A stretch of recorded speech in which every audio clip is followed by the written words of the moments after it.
It is with great pleasure now that I introduce the final presenter, Dr. Danilo Turk. Dr. Turk is the former president of Slovenia, where he was elected as his country's third president from 2007 to 2012. Prior to his presidency, Dr. Turk served as a member of the Security Council as well as a member of the United Nations Human Rights Committee. He helped establish the Slovenian Permanent Mission to the UN and was later appointed as UN Assistant Secretary General for Political Affairs under UN Secretary General Kofi Annan.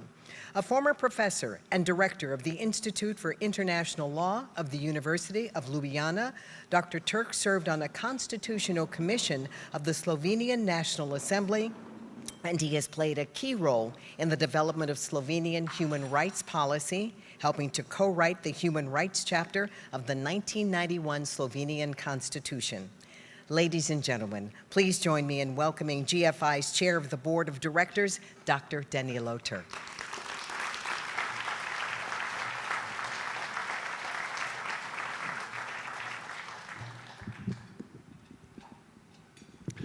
Good evening, everybody.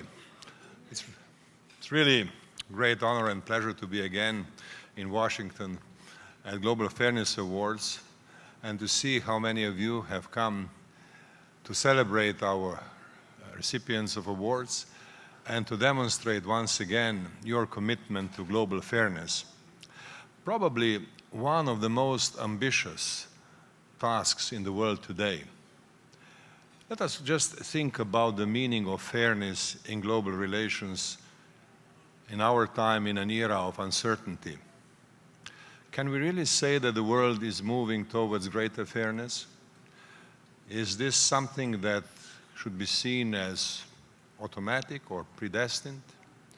Probably not. I think everybody would agree that we live in an era of uncertainty, that nothing is guaranteed, and that change towards greater fairness requires a great deal of human effort. Effort at every level, at the level of grassroots organizations, at the level of national politics, at the level of business decision-making, and yes, at the level of international leadership. And tonight we are celebrating three extraordinary personalities who are great leaders for greater fairness in the world. And I believe that we have to be particularly aware of the fact that when it comes to political and other types of global leadership, the task of fighting for greater fairness is particularly tough. Tough choices have to be made at international level and also in the national level of decision making. Policy making means choices, and choices are usually not easy. They require personalities of great courage, charisma, but above all, of solid inner core. And it's my great honor and privilege tonight to present Dr. Ngozi Okonjo Iweala, a great leader of our time, who is an example of a person with this great and strong inner core of fairness, which allowed her to work in an excellent way in every situation in which she was asked to work for greater fairness. Now, first, academic excellence. Dr. Ngozi Okonjo Iweala was raised in Nigeria and then studied at Harvard, where she gained a PhD in economics and development, and at MIT. And she has distinguished herself for 2 decades as a development economist at the World Bank before returning to her home country to serve. 2 decades after great academic achievements. And then in 2003, Dr. Ngozi became Nigeria's first female finance minister, a position that she held for 3 years, and then returned for another 4-year term only after serving as Nigeria's first female Minister of Foreign Affairs. Can we think of any more prominent example of political leadership at the national level? Then She was, again, an international figure as managing director of the World Bank. And in all of her different roles, she excelled. She saw great success in strengthening Nigeria's economy. She worked with the Paris Club to rid Nigeria of 30 billion of debt and reduce the economic volatility by reforming Nigeria's oil business. A great achievement of leadership. Dr. Ngozi was also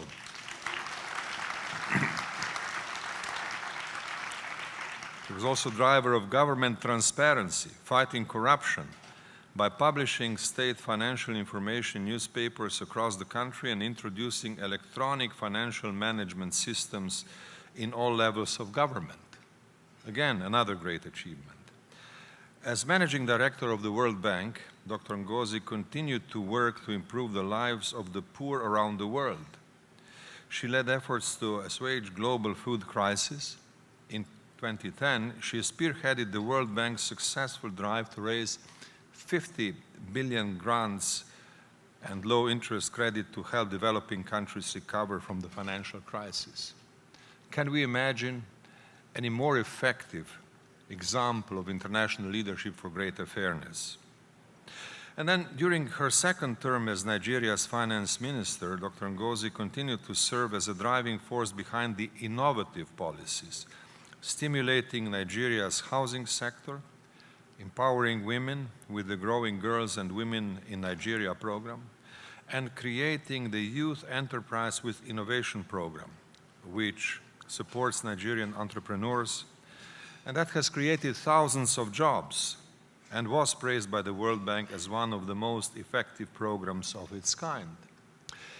It is very interesting and very important to see how a proven leader demonstrated the ability to innovate and transform in policy making dedicated to improvement of the human condition of the poor. It is no surprise, therefore, that Dr. Ngozi has received many accolades. She holds honorary doctorates from Yale, Brown, and many other prestigious universities around the world. Last year, she was named one of the 50 greatest leaders in the world by Fortune, and 2014, Time magazine named her one of the world's 100 most influential people. Being influential and at the same time an agent of fairness is indeed a unique achievement.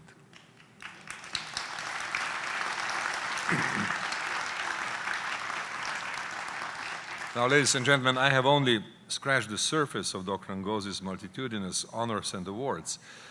I feel that the greatest testament to her distinction is the millions of lives she has improved throughout her career by relentlessly working to create greater equality and opportunity for poor communities, and thus giving a specific, measurable, concrete sense of fairness. Therefore, Global Fairness Initiative is honoring Dr. Ngozi tonight because she exemplifies GFI's principles. She has repeatedly developed innovative programs that create jobs, empower marginalized populations, advance fair wages, expand revenues, and she was able to do that in the brutal world of international politics. Even in her life as private citizen currently, Dr. Ngozi continues to work to improve the lives of all who are surrounding her. In January, she was appointed chair of Global Alliance for Vaccines and Immunization, where she works to bring together public and private sectors to create equal access to new and underused vaccines for children living in the world's poorest countries. So, ladies and gentlemen, I think your applause shows that you agree with me when I say that Dr. Ngozi has given specific and precious meaning to the idea of global fairness as a decision maker, as a person who was not only capable to find the way forward and to transformation, but as a human person who has dedicated her entire life and all her emotion to the noble cause of fairness. So join me in welcoming Dr. Ngozi now.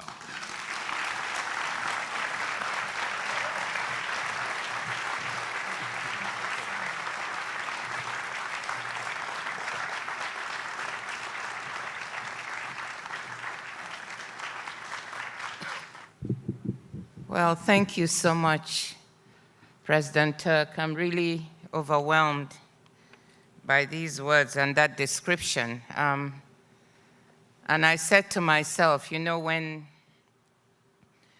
the Time magazine named me one of the most influential, 100 most influential people in 2014, I said I wished I had as much influence with my children, you know, as they had described that I have in the world.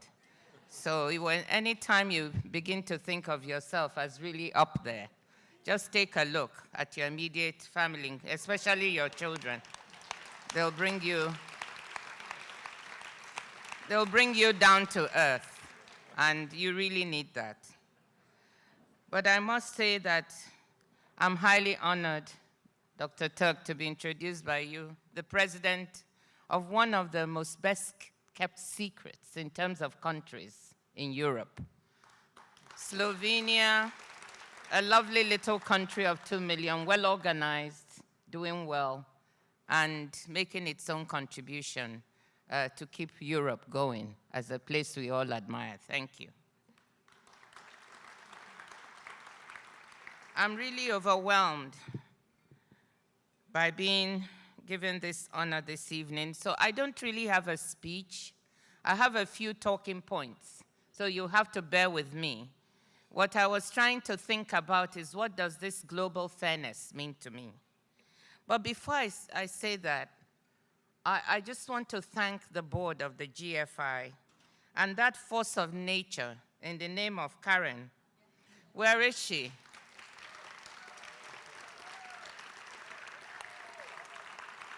Thank you, Karen. Thank you, board, for this recognition. And I want to say that I'm humble when I see what my fellow honorees what they've accomplished.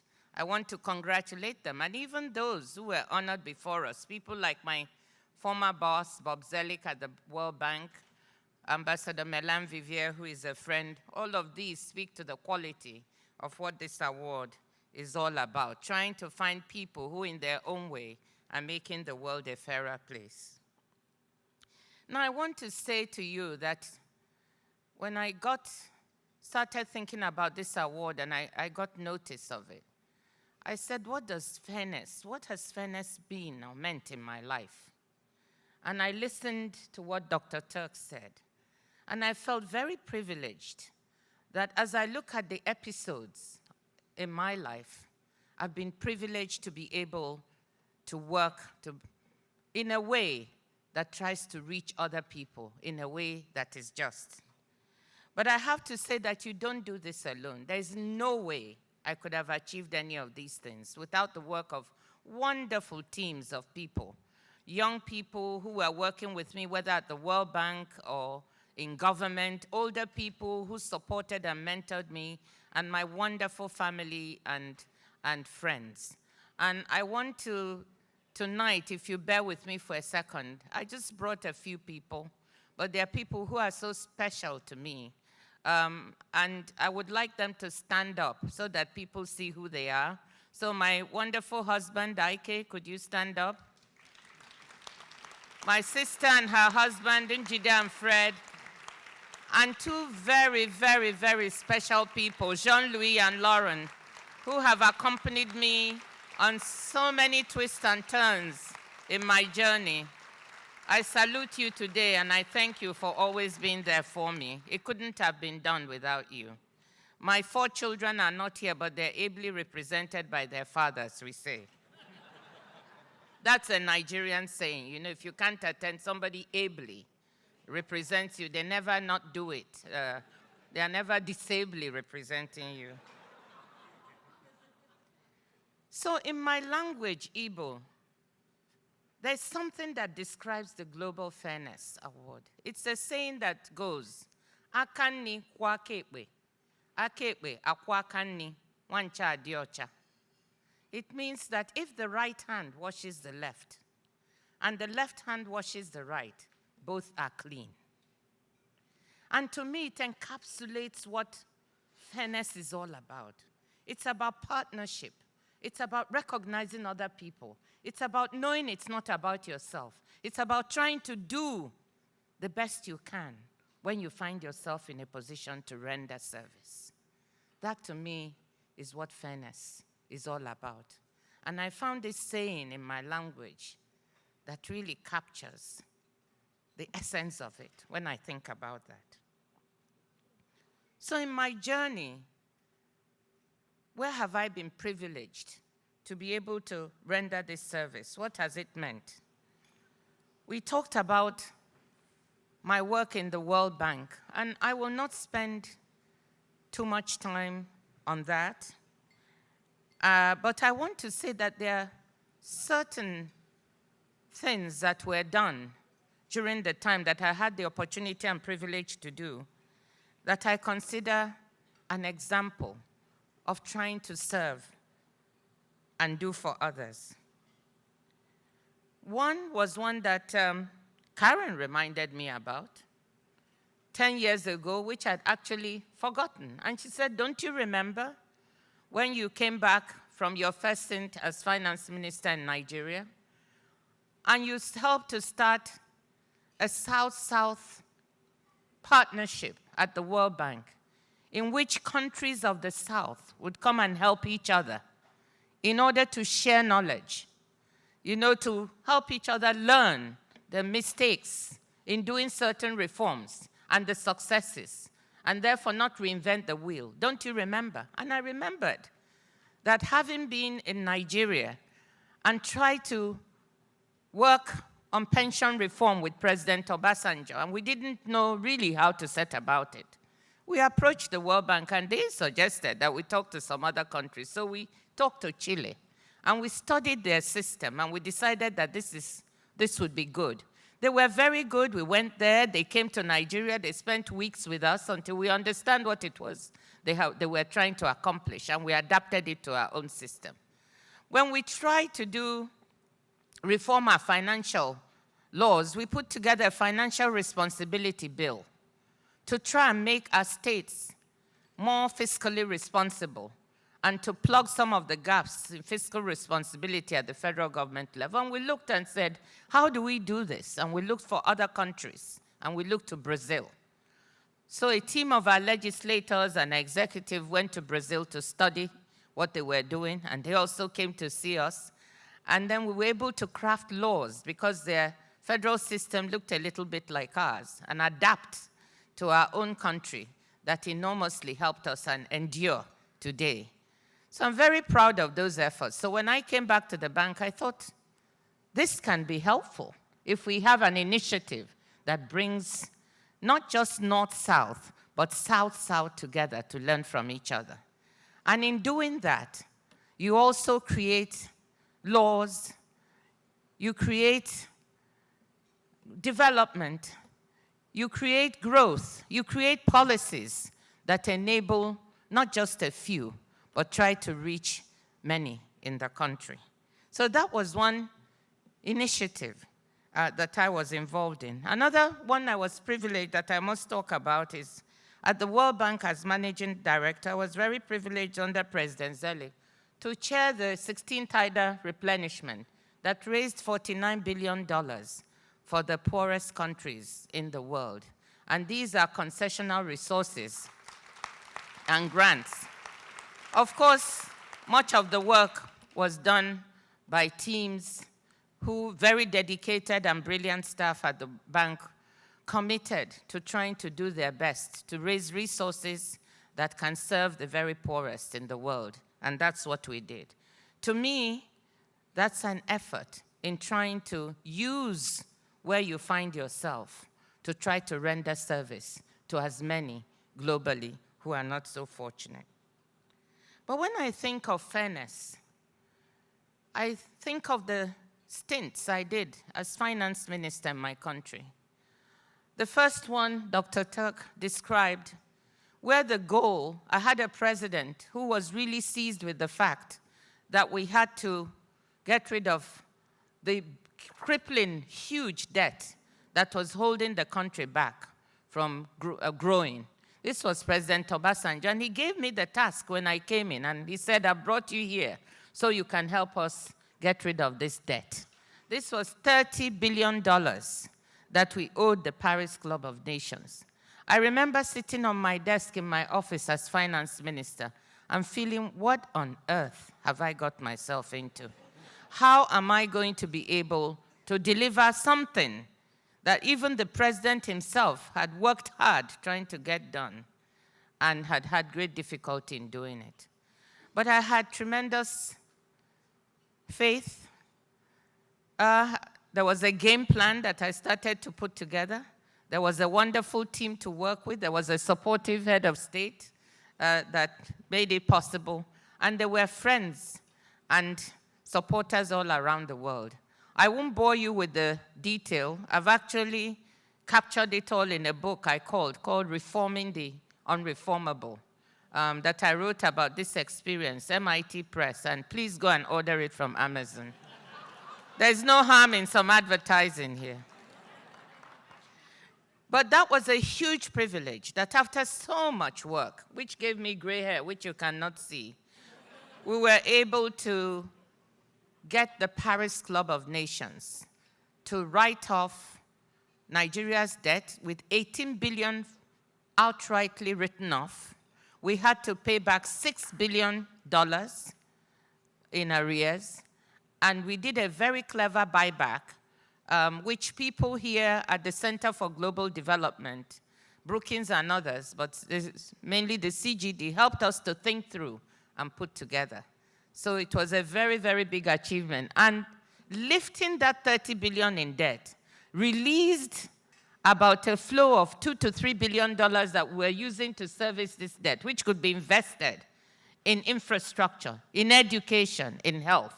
And if there's anything more privileging than being able to do that and steer resources where they belong, which is to the service of people, I don't know it. It was one of the best moments in terms of trying to bring to others the skills you have to make their lives better.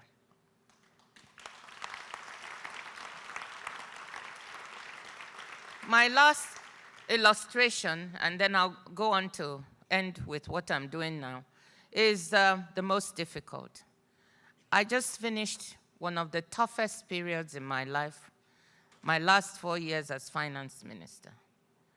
And that was tough because I spent a great deal of my time doing what Dr. Turk described, which is trying to put in place mechanisms that would build systems, processes, and institutions that could actually block corrupt dealings. And you know what it is when you try to fight corruption. You know, we sit wherever we sit and we talk about people fighting corruption. But if you actually try to do it, it's one of the riskiest, most difficult, most debilitating experiences you can ever have. And there are times when I've sat back and thought to myself, you were absolutely crazy to have tried to do that. And there are times when I sit back and say, no, it was exhilarating in spite of all the difficulties.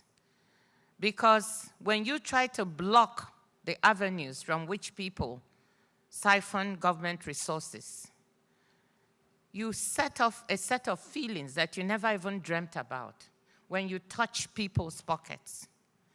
And that's what a lot of this was about. Trying to block people who were defrauding the government through oil contracts, trying to claim for oil, resources for oil they said they delivered, which they didn't deliver. We did an audit and found that out of about $6 billion that we had spent, 1.5 billion was fraudulent. And we refused to pay these people who were claiming this money for the services they quote unquote rendered. And that brought a lot of distress and threats. And I want to again thank my family represented here because they went through so much during that time. I won't go into detail. Many people have heard of what happened to members of my family then. I lived under a lot of threats at the time, but I was not afraid because I found out what these people wanted me to do was to leave. They wanted me to get up, publicly resign, and leave government. And many times people have asked me, why didn't you resign when you saw that there was a lot of corruption and misdeeds? But when people were actively trying to get me to resign, I knew I was doing something. And that was when I decided I wasn't going anywhere. And I can tell you, maybe in the next thing I'll write, that I can comfortably say that no less than $6 billion was saved because I stayed in the job. But what I'm most proud of is building financial systems. So we put in place things that don't sound sexy at all. A government-integrated financial management system. I know eyes glaze over when I say that. But we were trying to stop dealing in cash because that is when money disappears, to put electronic systems in place to manage the finances of our country.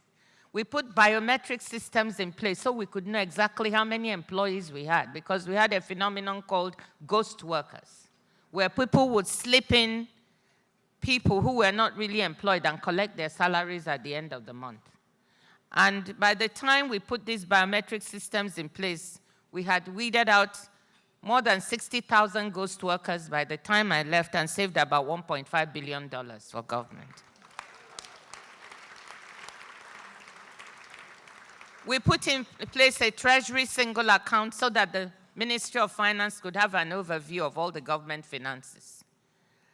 And so on and so forth. Just to give you an example that these non-sexy sounding things actually do very sexy things. And fighting corruption is sometimes not only about just arresting people and putting them in jail. It's about putting the institutions and processes in place that block people from being corrupt in the first place. But finally, I've left that and I've been very privileged to be chair of the board of one of the most wonderful organizations in the world, the Global Alliance for Vaccines and Immunization. To come from a situation in which you were managing so many complexities. Imagine being a finance minister.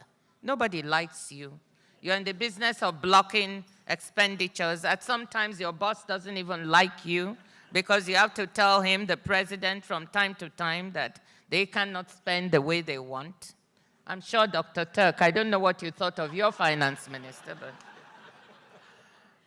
but now I have an organization that has a wonderful objective: to immunize the children of the world. Can you imagine anything more privileging than that? The Vaccine Alliance, of which I'm chair of the board and has a wonderful CEO, Seth Berkley, running it in Geneva with an office here in Washington, wants to immunize children of the world because it's the most cost-effective way of saving lives. And in the 15 years it has been in existence, it has immunized 500 million children and saved 7 million lives.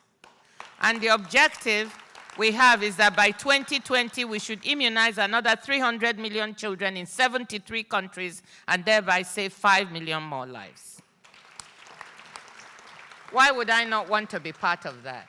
It's an honor and a privilege. And that's where we are today. I see it as another opportunity that I've had to be able to work in an area that brings fairness to the most vulnerable in our population, children.